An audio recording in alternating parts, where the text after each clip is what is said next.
Before I start work on the AC compressor removal, the dryer removal, the orifice tube removal and the condenser removal at the front, just analysing access and what components we will need to remove in order to achieve our goal.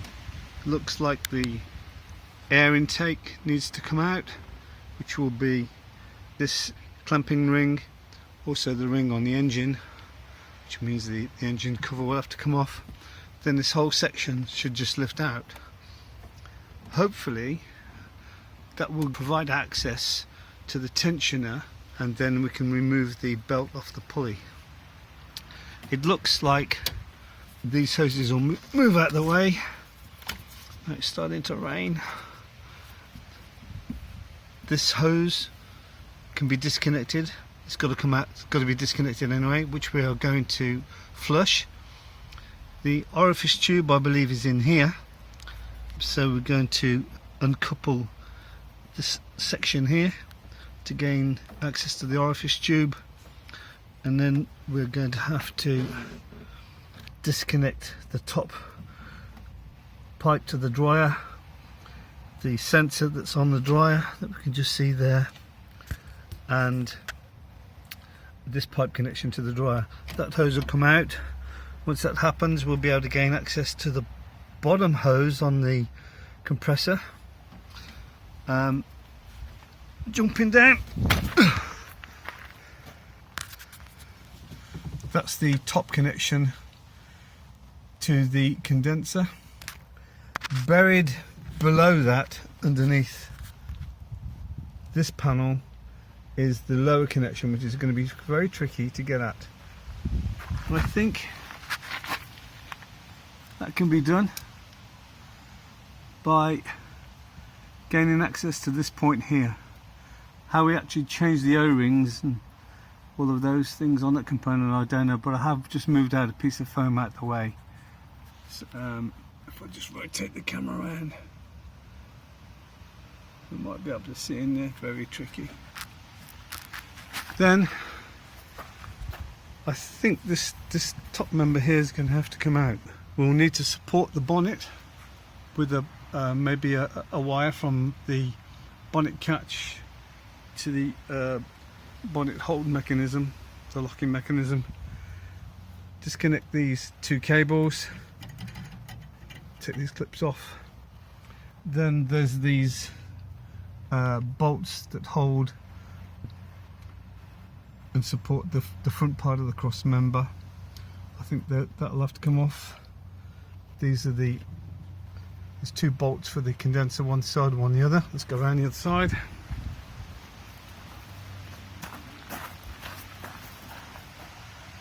So this is the left-hand condenser top securing bolt. Then there'll be this that's got to come off, as does this one here. And I think then this should lift out of the way. Move this cable. That should lift out of the way, and then hopefully the condenser will lift out that way. That's my plan. Get the condenser out, get all the pipes off. Replacement is the reverse procedure. Undo the first bolt.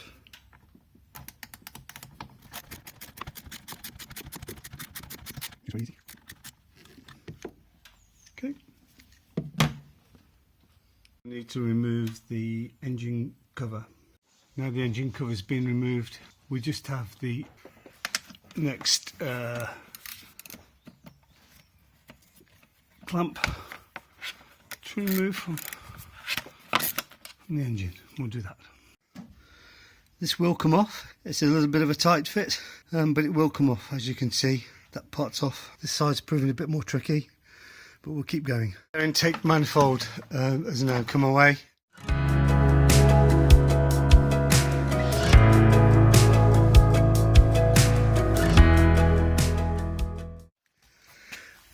The next thing we need to do is disconnect the cable, which I've already done because I didn't know how it was going to come off. But it's easier from the underside. You don't need to take anything off the vehicle, and you just have to pull apart these lugs either side of this connector. They're a push-on clip, and then it literally just pulls off. What we will do is check that the new compressor has got the right connector on there, because that would be a showstopper at the moment. So we'll double check that before going ahead. Here is the new compressor.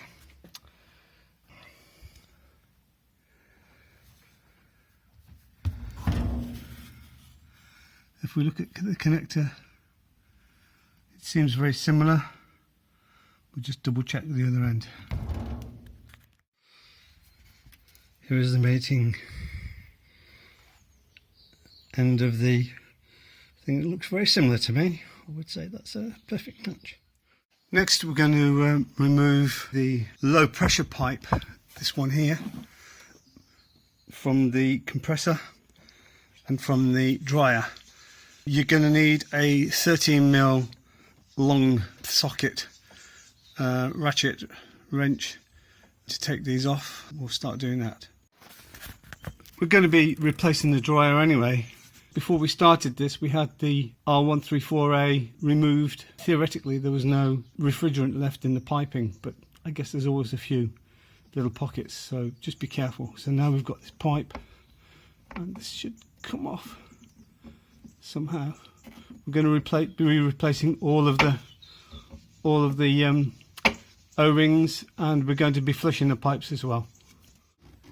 To get to the low pressure hose, the low side hose, again it's a 13mm socket, but you're going to need a little bit of an extender because of the shape of the pipe, but that's the next item to remove.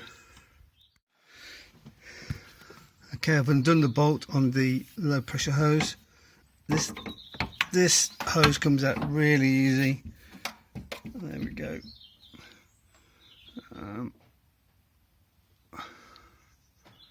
Looks fairly clean for me, but you can't tell. We'll just store this somewhere for the moment. Just put that there. Next one is to the high side pipe. I'm assuming the high side pipe is the small pipe here, which I think is the red Schrader connector that goes on there. Now we're going to uncouple this and remove this pipe from the... No, we're not. I'm going to leave that for the moment. I'm going to undo this one down here, which is the one that goes to the condenser at the front, which we'll come on to in a while. Sorry about the lighting in here, it's just dreadful. So there you can see that. Again, the high side pipe is a 13mm bolt, and now we've got the compressor free. The important thing is for me, I would say, we're going to take the compressor out, but we're going to measure how much pag oil is in there. A, I'm curious to see if we've lost any. I don't think we have. And B, there's a little bit of dispute in the figures as to exactly how much pag oil needs to go in there. I'm being told that some pumps come with 8 ounces, and yet the spec says something like 7.2 ounces of pag oil total in the system. So, bit of a mystery. We'll find out how much pag oil is in there when we've got the compressor out. That's the next step. I've slackened off the 2 bolts. There's a long bolt. This one's a short one actually, but there's a short bolt which we're going to leave in just to hold the compressor in place, and then there's a long bolt which is hidden by the pipe, but you can get at it easily. You can see that's a very long bolt with a shoulder on it. So we just leave a couple of turns on there. I think it's easier to get at the bolts on underneath from the other side, but we'll investigate. They came out pretty easily. 2 long shoulder bolts came out the underside of the compressor, You can actually get to those bolts fairly easily from the top here, probably more easily than you could get to them underneath the vehicle. We've now removed those shoulder bolts. We're going to see if we can get the compressor out. My mistake, I took out the wrong bolt. This bolt here has nothing to do with the compressor, so we'll put that one back in. You can see there's a little bit of coolant. I had a leaky pipe at one stage on there, so we'll give that a clean off later. But now the compressor, as you can see, is free, so we're going to pull it out somehow. Rather disappointingly and sadly, I've got the old compressor out, but I couldn't keep the holes for the pag oil blocked up, so I lost any evidence that was in there.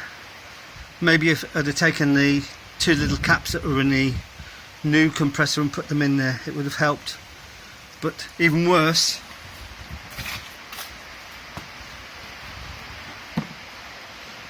in order to get the compressor out, we had to take the two radiator hoses off the bottom of that housing. There's just no way you can get it out without doing that. So that's a bit messy. As you can see, I've now got coolant splashed everywhere inside there. But we'll clean that up. Coolant still wants to pour out, so I've got to find some way to block those pipes up, so we can put it back nice and cleanly with the new compressor without any chance of fluids getting anywhere. But that's what we had to do. You can only do what you have to do. There we go. Might take a bit of a hose to wash those components down, get rid of the coolant. I also had to take that little bolt out, or I thought I did anyway, to give me some space so I can put that back in there.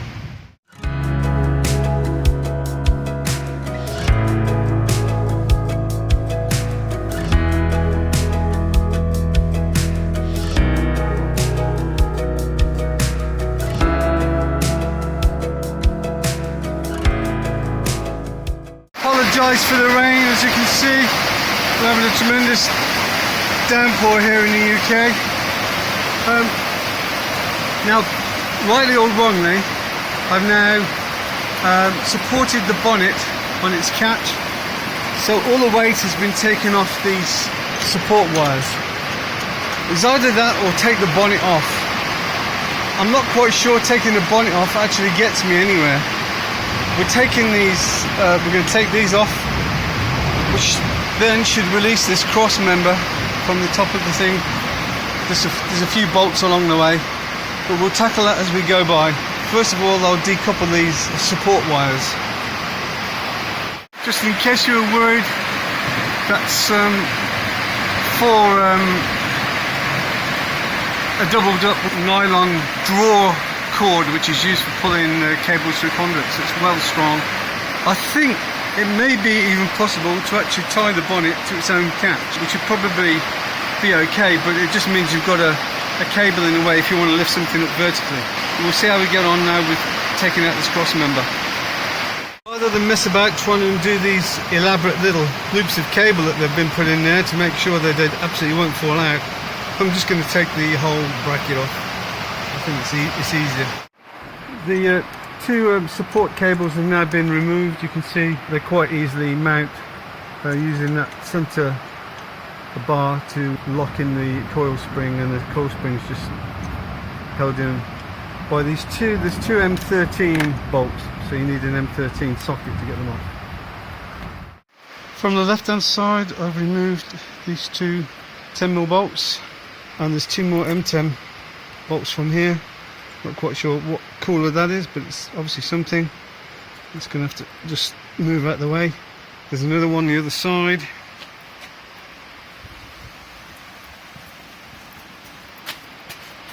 We've taken out these two bolts here.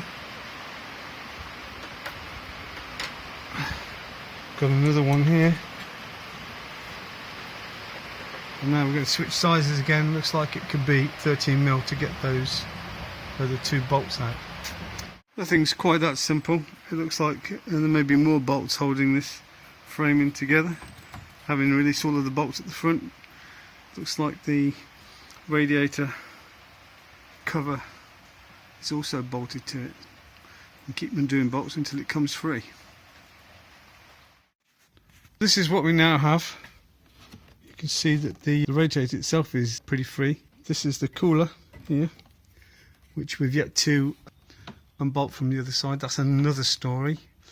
We may have to remove part of the bumper to get into that. We'll start taking the cooler out, see where we get to. Oh, of course there are two horns on the Hummer, so there was a pair, one either side, that also had to come out. There you go, a Hummer horn. I've now unscrewed the 30mm nut and released the top pipe to the condenser.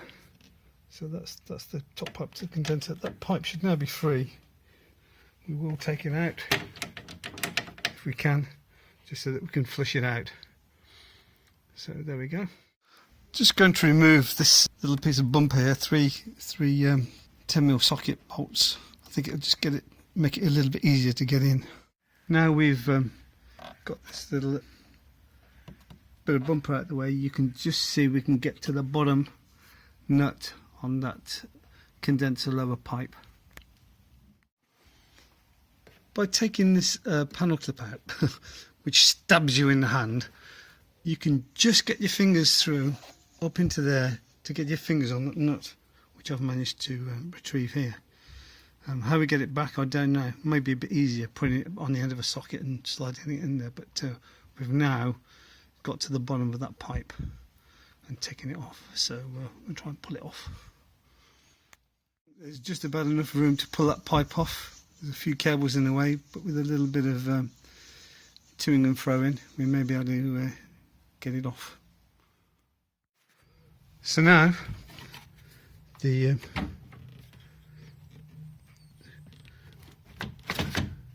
condenser is free. And to prove it, here it is.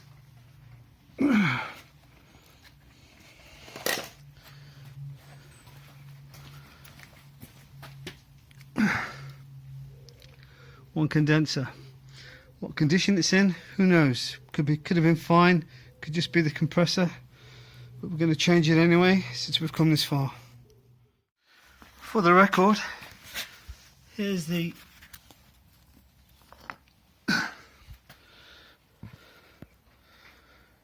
here are the details of the old pump compressor, which weighs a ton. That's the barcode label that was underneath. Can't see anything particularly wrong with it. Looks as clean as a whistle, actually.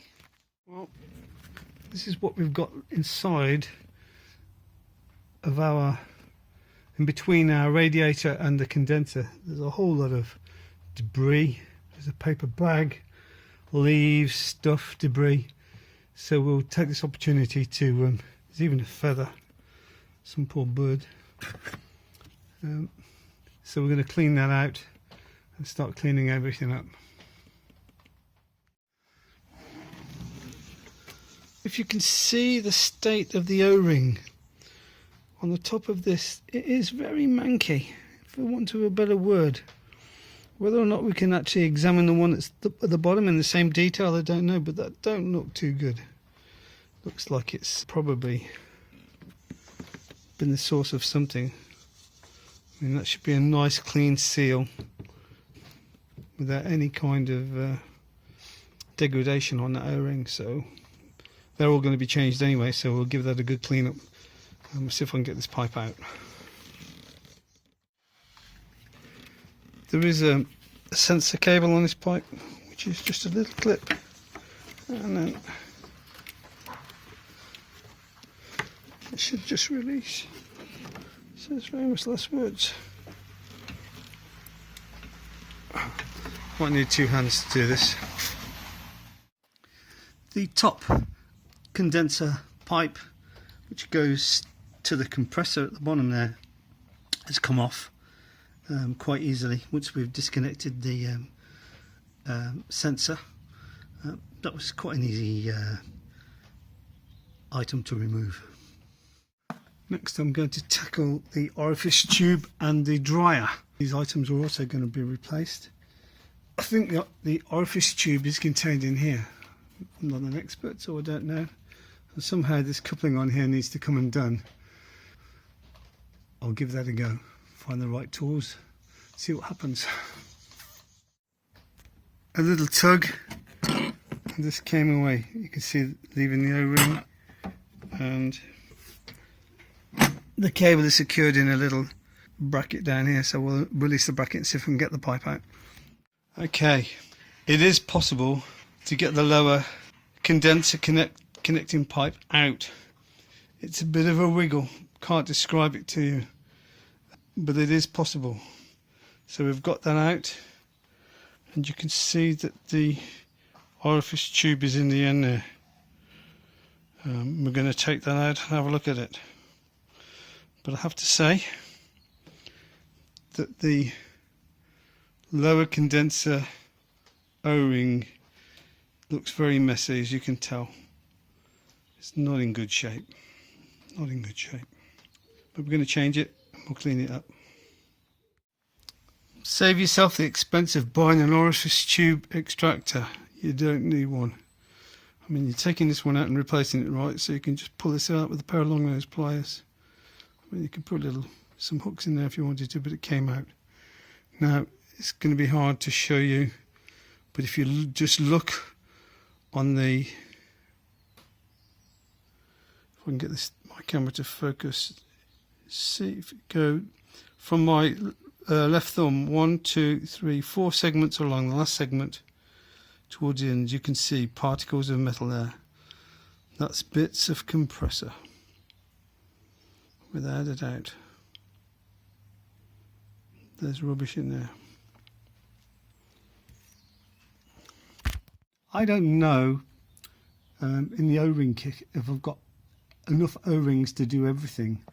I'm thinking about this O-ring to this top connector here. It may be that I have to reuse that one. It looks in pretty good shape. If it does, we can take it and clean it up. But so I'm not going to remove that pipe, which I think goes to the heat exchanger inside the vehicle, but I am going to remove the dryer. So we're almost to the point now where we've got everything off. All that we need to do is just remove the dryer. Removing the dryer, first thing to do is to unclip the sensor, which is easy. That just came out, and something is holding it in place. I can see there's a bolt on the left hand side here, just down. You can just see it, I think, just there. And of course there's the ones that hold the manifoldy bit at the top. So we'll undo those and see if it comes out. Here is the old dryer. Again, the O-rings look a little bit, I mean, I guess they're okay. As long as they're sealed, it doesn't really matter, but you can see that it looks a little bit manky. We may need to retain the sensor, remove that sensor, and possibly the bracket too. And I would imagine we'll have to put the shielding back round if that's possible to do. And that is the serial number and 2D data matrix code identifying the part. I've just flushed out the 2 pipes. I don't know if you can see, there's quite a bit of debris in the bottom of the tubes. So that's not a good sign. So we're going to continue to flush out the heat exchanger. I've attached a piece of pipe to the high side outlet pipe, which I guess is the inlet side of the heat exchanger, and I've got a bit of kit here, which is a flushing tool with compressed air, and we're going to feed that through in reverse and try and capture the waste product in a bowl underneath the Hummer. So we'll see what comes out.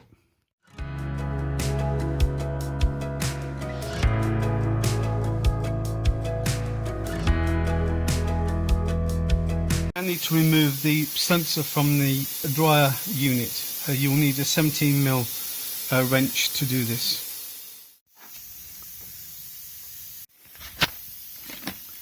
As it happened, the dryer comes with O-rings, and there's even an O-ring actually on the point where the sensor connects, so we don't have to worry about O-rings, they're with us.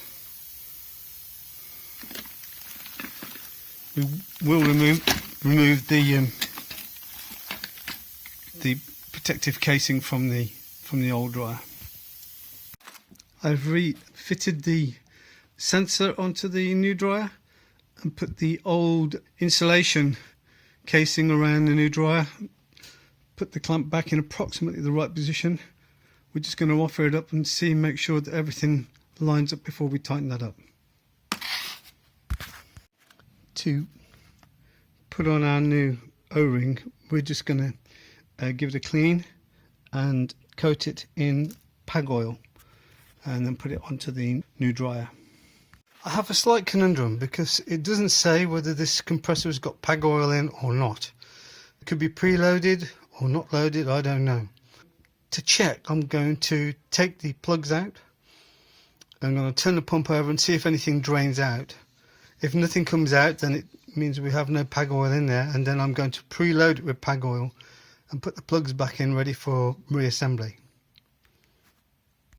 As you can see, there was around about 3 fluid ounces of oil.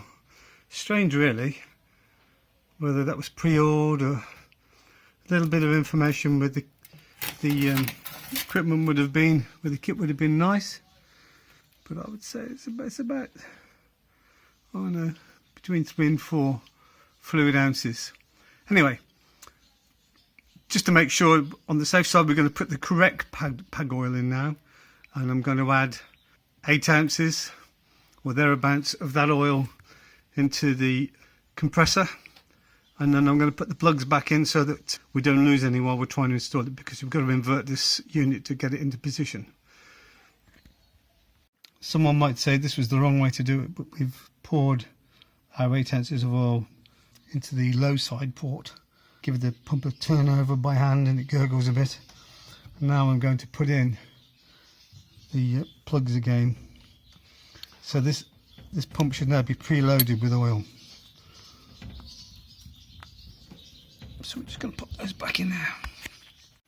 So I'm just comparing the new condenser with the old condenser. Looks very similar in mounting. I'm not sure if we need those plastic things in the corners that were on the old one. It looks like we've got an alternative here. I'm going to offer it in and also put a little bit of pag oil on the connecting points before we start. The 2 threaded studs that are here have got to go on because they are the connecting shafts for the upper and lower connectors, so we've got to put those on before we do anything else. We now have the dryer installed, all the connectors at the top have been done up, the compressor is in, the condenser is in, all the connections have been made. It looks like we're ready to try and see if we can pull a vacuum.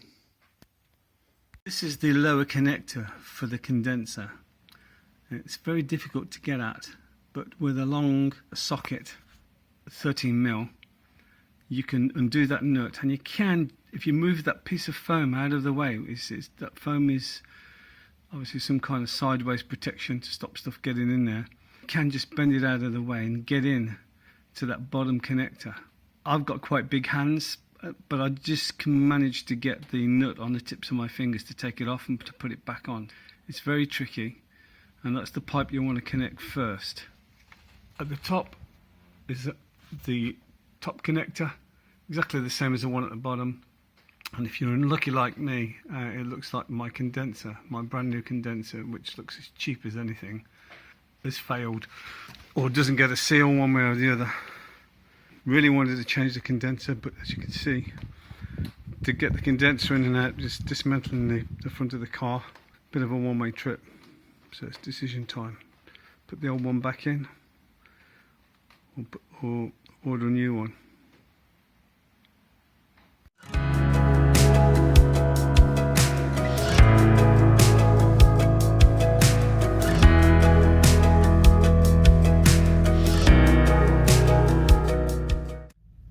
And this is the engine tick over. Every vent is closed, that's closed. The right hand passenger vent is closed, and only the right hand middle vent is open.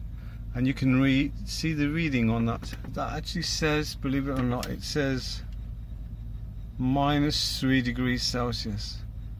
I suspect it's never going to be much better than that. Well, maybe it is. And you can see the fan speed set to minimum, both sides. So -3.5 degrees Celsius. That is cold. That is cold. I think that's the job done.